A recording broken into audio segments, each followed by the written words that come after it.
Which ancient civilization could accurately laser cut this rock with such precision? This rock is found in Saudi Arabia. It's the Megalith al-Nasla rock, the stunning ancient rock exposed in the desert. It seems to be perched and cut right in the middle. And even today, after thousands of years, that cut is still precision. It's in the desert, precision cut that leaves little room for explanation. This size must have been cut with an ancient laser tool.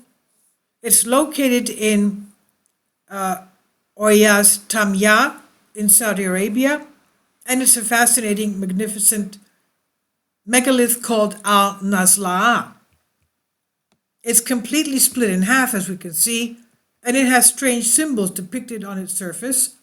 It has lasted for centuries, and the two pieces are perfectly balanced. Imagine walking in the desert and encountering this huge stone split in half with a cross so perfectly aligned. What would be the first thing that would go through our minds? Kindly support my Patreon account since YouTube has again demonetized my YouTube channel. The daily posts are 5 videos daily, and they are totally different from what I have on my YouTube channel. Thank you so much for your support and that you find all my content so interesting. You'll find the Patreon account details in the description box below. Take a look at this petroglyph at the 5 o'clock position of the stone on the right-hand side. As you can see, the horse and some handlers, but we're going to take very much closer looks at the site given to us by the Saudi Arabian archaeology as to what the petroglyphs are. But the Al-Nasla stone, it's really a big mystery and has created confusion among many archaeologists and experts.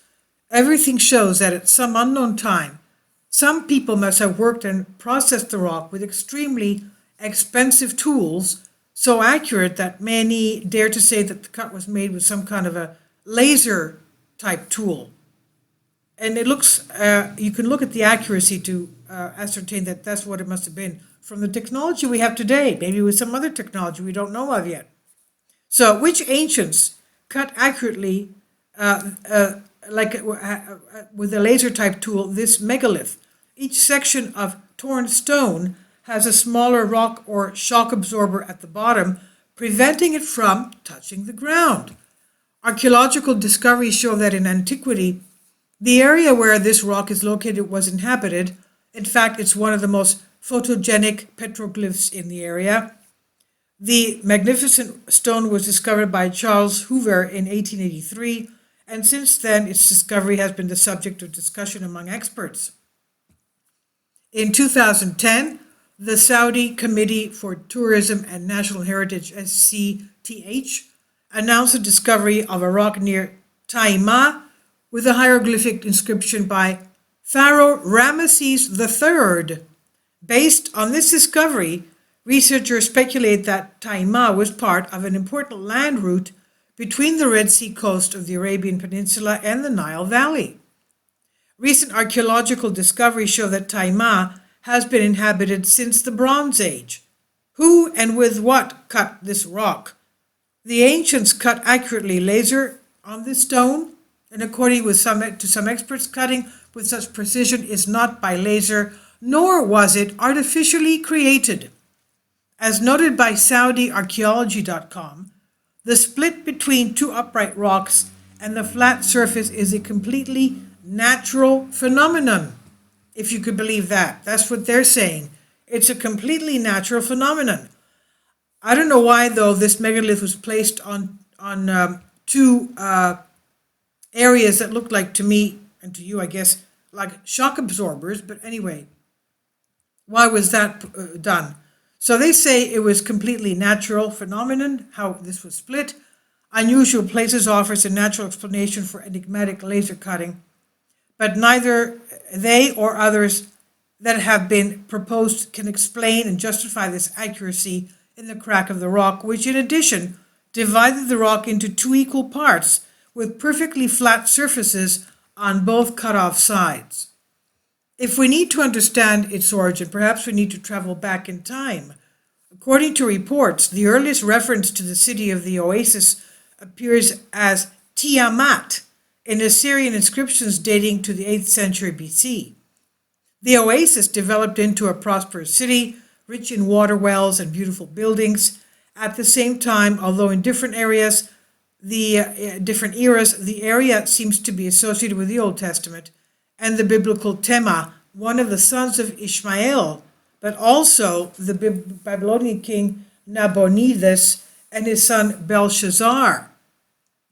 In any case, no matter how old the history of the Al-Nasla area and this megalith goes, no one is able to solve the riddle either for the purpose of its existence or for the de-symbolization of its plans, or for how the fracture in the rock took place with such great precision.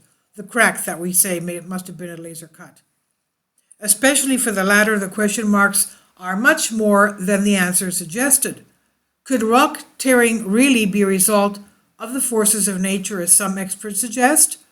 Or is it possible, as there are many other ancient places on Earth dating back thousands of years with precision cuts, that it too was created by an unknown technology? For example, the Baalbek megalith that we have in Lebanon. Now, what ancient civilizations could have cut the stone into two with such precision? What culture could have had such tools? And could these tools be like today's lasers, or were they something even more advanced? The incredible ancient stone structure attracts thousands of tourists every year who come to Al-Nasla, Saudi Arabia, to observe its perfection and balance, which has created countless theories that try to give an explanation to this. Now, let's go and see what the Saudi archaeology site has to say about these beautiful pictures. Okay, here we are at the Saudi archaeology Al-Nazar Taima, and this is the split. Look at the split. Here we are. That's a split. Look at how it even has a rim there. I mean, look, is that a geological formation to you? Look at this. Is that to you a geological formation? And these are, as we can see, the horse and the handler. And these are, okay, that's a little bit of a stress. But this to me, especially this thing here on the rim of the lip, it looks to be, what can I say? Was it a temperature type of a cut causing the swelling of the stone to cause a rim here? A higher level on the stone? Look at that. That's, again, a perfect, and let's go closer to the horse. That's the head. The horse is wearing, what's it wearing? Saying the horse's halter. It's got a halter. The horse's handler. The Arabian horse with the handler. Okay, there, the Arabian horse with the handler. What is that? Ibex, wild goats with large curved horns. And again, the horse with the bridle indicating on the X on its cheek. Okay, so let's go a little bit further out. There we go. Again, you can see the rim here. I'll leave a link below for you can play around with this. Let's go to the upper part. Is there a rim there as well? Let's go here. Sorry, it sort of floats around. Okay, let's see if it has a higher definition. Okay, there's the rim. There's the rim, as you can see, but the image is not too clear. But look at this. I mean, okay, that's split there, but this has a rim. To me, it looks like there's a rim here. There it goes, all the way down. So is that, to you, does that seem a geological cut for you? I'm not a geologist, but this seems very strange to me.